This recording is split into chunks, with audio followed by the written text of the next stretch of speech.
Саламатсыздар ма көрермендер? Мен бүгін қызанақ көшетін тұқымынан егетін боламын. Мен мына жерге жәшікке құмдарды салып алдым. Бұл құмдардың арасында шылаушанда жүр, жаңа көрсеткендей. Сөйтіп, бұл құм еленген.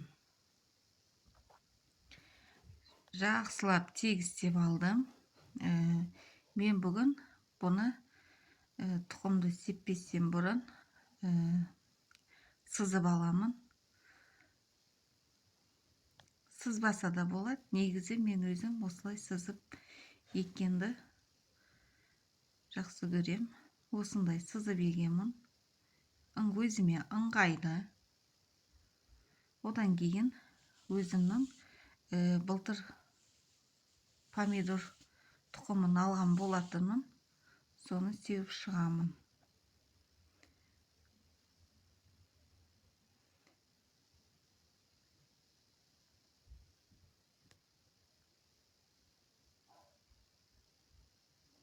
Жақсылап сеуіп шығып,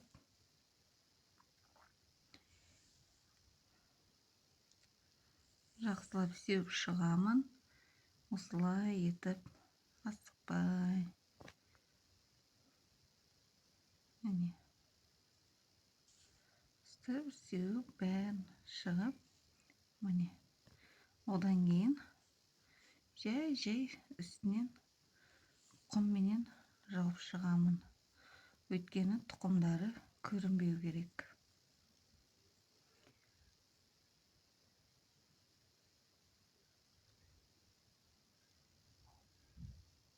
Не осылай етіп тұқымдарын көрсетпей, бірдей қылып құммен жауып шығамын. Бұның үстінен кейін лейка көмегімен су сеуіп шығамын.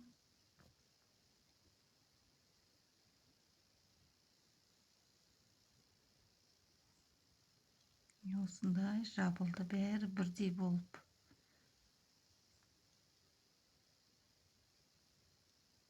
Енді суды сеуіп шығам.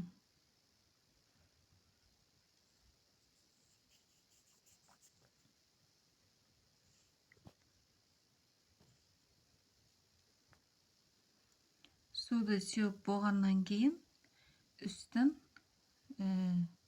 жауып қоятын боламын. Көреміз қанша күнде енді помидорым шығатынын. Сіздермен бөлісетін боламын.